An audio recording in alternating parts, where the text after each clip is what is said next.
There are family battles you just can't stay silent about, especially when the woman you have to endure is none other than your husband's ex, fully backed by your mother-in-law. Diane doesn't just show up at every family event.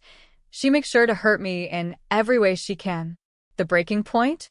My mother-in-law's birthday party, where Diane shamelessly flaunted her almost engaged ring and dragged my husband into the spotlight. That night, he snapped, angry beyond words, finally standing up to both Diane and his own mother. But it didn't stop there. They even had the nerve to throw coffee in my face in public. After all this, we made the cutthroat decision to cut ties completely, choosing love and self-respect over the toxicity. What would you do trapped in a family war with no way out? Join me as we dive deep into this story of courage, heartbreak, and fighting back for what truly matters. They say the past never really stays behind us, and in my story, it came crashing into my present with unforgiving force. My husband, Sean, and I had a love story that felt like a blessing. Two high school sweethearts who found each other again after years apart, building a life and dreams together. But lurking in the shadows of our happiness was Diane, Sean's high school girlfriend, the one who had held his heart long before I ever entered the picture. Diane wasn't just a memory. She was a living ghost at every family gathering, backed fiercely by my mother-in-law, Sharon. Sharon's affection for Diane felt like a silent betrayal. She didn't just welcome Diane, she celebrated her, placed her on a pedestal, making me feel less than invisible. Every smile Sharon gave Diane stung deeper than any harsh word ever could. It was as if Diane represented a perfect ideal for her, one I could never compete with, while I was constantly reminded of my supposed shortcomings. I remember the first time I met Diane at a holiday dinner. She was radiant, poised, with that carefully crafted charm that disabled any warmth in the room around her. From the moment she spoke, her words masked as jokes stabbed at my insecurities. The hits were subtle, comments about my looks, my clothes, but sharp enough to shake my confidence. Sharon would laugh along, reinforcing her silent approval. Yet, in my heart, I vowed not to break, not to show the cracks they wanted to expose. Living in this unrelenting tension, Sean became caught in the crossfire. The man I fell in love with was quiet, often torn, loyal to his mother, tied to his past with Diane, yet committed to his future with me. I could see it in his eyes. The weight of obligation, the quiet suffering, the helplessness of a son battling a mother's impossible expectations, and an ex who refused to disappear. Our friends and even some distant relatives witnessed these struggles, offering quiet sympathy. My closest friend, Emily, often reminded me, "You're not alone in this. It's a battle they've been fighting with Sean for years, and you just stepped into the arena." Yet it never made the sharp edges soften. The family dinners, the holidays, they became gauntlets I had to run each time, pretending I belonged when all I craved was peace. This constant dance of smiles and silent wars shaped the early years of our marriage, creating wounds that didn't show on the surface, but bled in silence. I tried to love Sean fiercely, but the shadows of Diane and Sharon's favoritism tested every ounce of my strength. And just when I thought I had endured enough, the pressure escalated far beyond anything I had imagined, until that night at Sharon's birthday party, when the past recklessly collided with the present, setting off a chain of events that would shatter the fragile peace we had clung to. Living with the shadow of Diane and the heavy presence of my mother-in-law, Sharon, turned what should have been joyful family occasions into battlegrounds of silent warfare. Every holiday, every dinner became a test of endurance, each event carefully orchestrated by Sharon to keep Diane in the spotlight and me pushed to the margins. Diane's presence was never accidental. At family gatherings, she would arrive dressed to impress, exuding a practiced charm that seemed designed to unsettle me. Her words were like velvet-coated barbs, casual jokes about my height, my sense of style, or the way I laughed. I recall one Thanksgiving, when Diane casually remarked on the quirky little things I did in front of everyone and Sharon smiled knowingly as if to say, "You don't quite fit." The other guests shifted uncomfortably, but no one intervened. The silence was deafening. Inside, I wrestled with a storm of emotions: hurt, resentment, and a gnawing sense of invisibility. Yet, outwardly, I wore a mask of calm, convincing myself that if I showed weakness, they would see it as victory. My closest allies in these moments were my friends Emily and Marcus, who lent an ear when I needed to vent and reminded me to stay strong. Marcus, Sean's longtime coworker, even tried to shield Sean from these family pressures, but the toxic dynamic was deeply rooted. Sean, meanwhile, was caught in an impossible position, torn between the love and loyalty to his mother and Diane, a past he couldn't easily walk away from, and his commitment to me, his wife. I often caught him staring blankly after an event, burdened by exhaustion and frustration. I knew he was silently pleading for peace, but trapped by his own upbringing. Once, after an especially brutal Christmas dinner where Diane's insults cut deep, Sean confessed to me in private, his voice heavy with defeat. "I want to stand up for you, but this is my family. I don't want to lose them." His vulnerability broke my heart, but also steeled my resolve. I realized that I wasn't just fighting for myself, I was fighting for Sean's peace and our future. Every smile I wore, every stiff nod and laugh at Diane's jabs, was a shield for us both. The family tension crept even into casual moments. At a casual brunch with Sean's aunts and cousins, Diane would monopolize the conversation, sharing stories from the old days with a nostalgic glow that excluded me. Even minor events felt like minefields, where one wrong step could ignite another painful confrontation. Throughout these times, my mind was a whirlpool of doubt and determination. Was I strong enough to endure this? Was Sean's love enough to keep us together through such relentless hostility? And how long could silence protect us before it became its own kind of prison? Just as I thought the pressure might break us, the situation took a jaw-dropping, explosive turn at Sharon's birthday party. An event that was meant to celebrate, but instead would unravel years of carefully concealed battles. That night marked the beginning of a turning point from which nothing would ever be the same. The night of my mother-in-law Sharon's birthday was supposed to be a simple family celebration, a chance to pause and enjoy some peace together. But as soon as we arrived, the atmosphere was thick with an unspoken tension that felt like a powder keg waiting to ignite. Diane was there, radiant, poised, and dressed as if she owned the room, and the look in her eyes told me this was going to be no ordinary party. As guests mingled and the evening unfolded, I kept trying to focus on Sean, searching for calm in his eyes. But then came the moment that shattered everything. Out of nowhere, 2 cakes were brought out, one for Sharon's birthday and the other, confusing everyone, was for an almost anniversary. Diane seized the stage effortlessly, grabbing Sean's arm and dragging him into the spotlight beside her. She began to recount a story from a decade ago, when a young Sean gave her a promise ring on that very birthday, an act that to her was still a symbol of a love that could have been. She proudly displayed the ring to the room, a toxic trophy fueling the humiliation. Sharon, far from intervening, cheered the spectacle on, openly praising Diane and positioning herself as the proud, almost mother-in-law. In that moment, I felt every ounce of strength drain from me.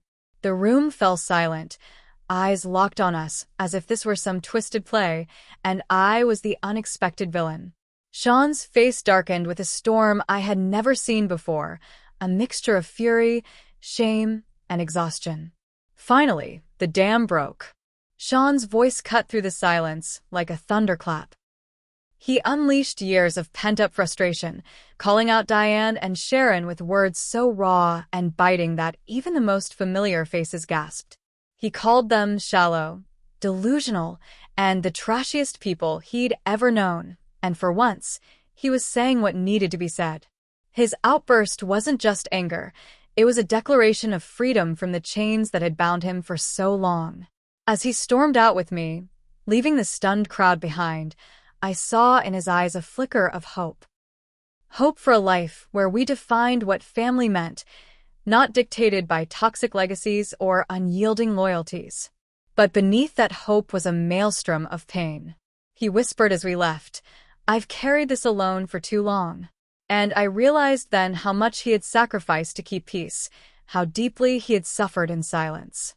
This explosive night was not just a confrontation, it was a breaking point, a catalyst for change, painful yet necessary. Yet it also opened wounds, forcing us to confront not only the fractured pieces of a family, but the vulnerabilities within ourselves. After that explosive night, silence settled between Sean and me. Not the peaceful kind, but the heavy, suffocating silence that follows a storm. The walls we'd built around our pain and frustration were crumbling, and for the first time, I faced the uncomfortable truth staring right back at me. I had been so focused on proving my strength, on pretending I wasn't hurt, that I neglected how deeply Sean was suffering beside me. The realization hit me hard. Years of bottling up my feelings, of trying to show I was unbothered, had only left him to carry the burden alone. I hadn't been the partner he needed.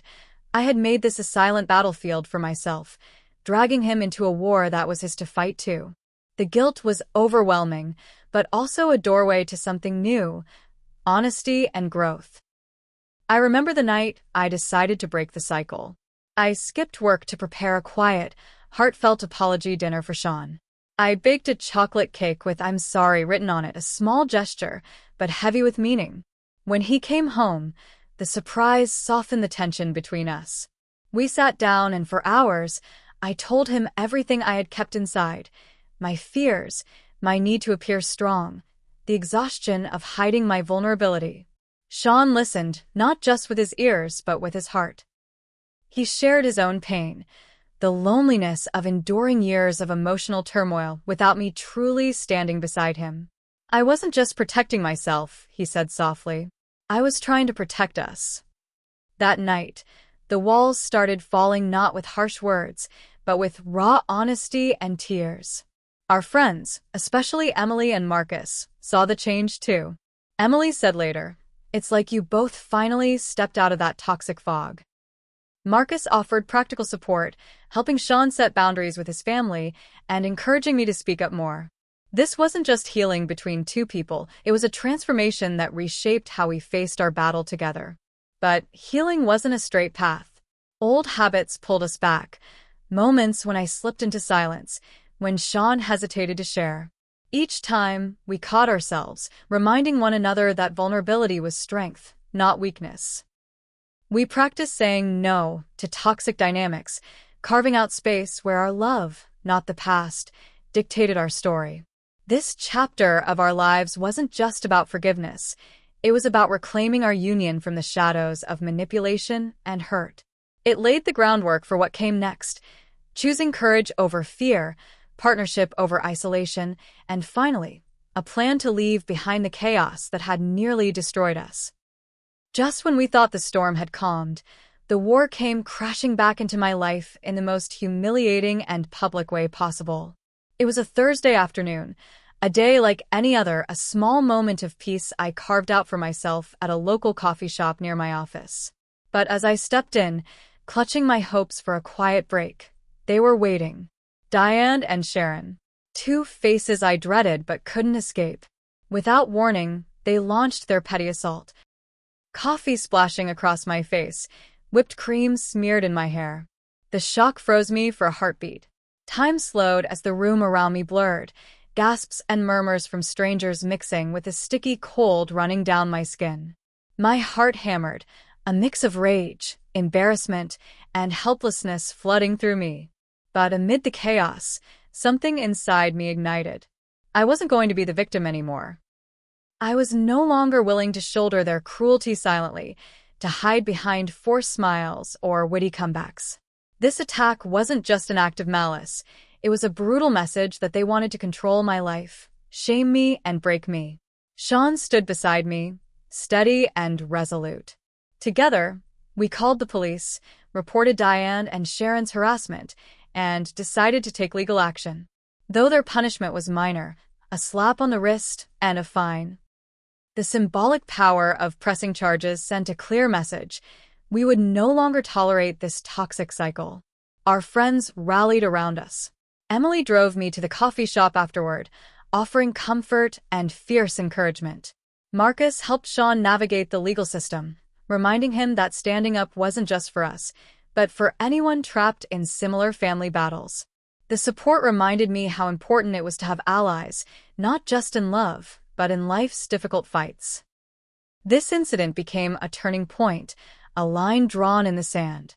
We began cutting ties with anyone who refused to respect our boundaries, even Sean's own father, who chose silence over support in this painful chapter.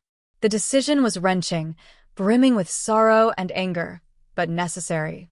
In quiet moments since, Sean and I have spoken about our future, our plans to move to a new home, one free from shadows and whispering ghosts. We've started dreaming of children, a family founded on love, respect, and safety, far from the toxicity that threatened to destroy us. Yet, beneath this hope lies a scar, the memory of betrayal, humiliation, and the painful cost of breaking free.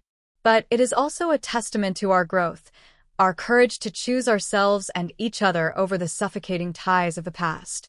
Our journey is far from over, but this chapter is ours, marked by strength, resilience, and the unyielding belief that love must never come at the cost of dignity. After everything, the betrayals, the battles, the public humiliations, Sean and I found ourselves at a crossroads.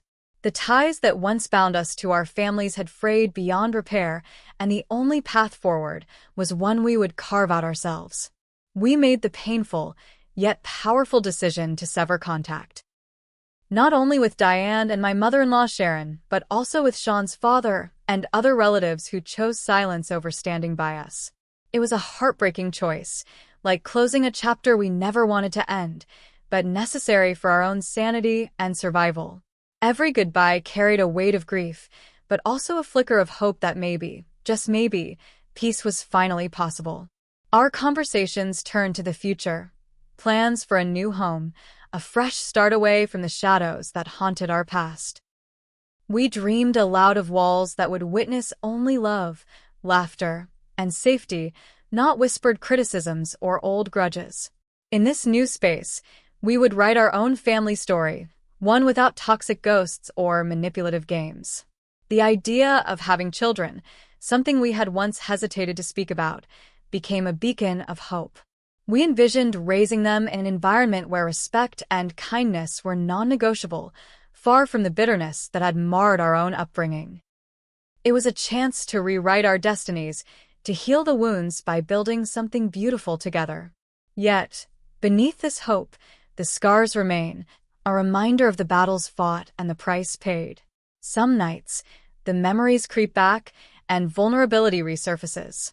But now, instead of hiding, we share those moments, leaning on each other's strength.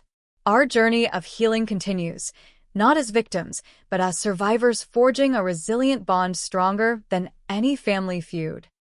Friends like Emily and Marcus remain our pillars, their unwavering support a testament to the power of chosen family.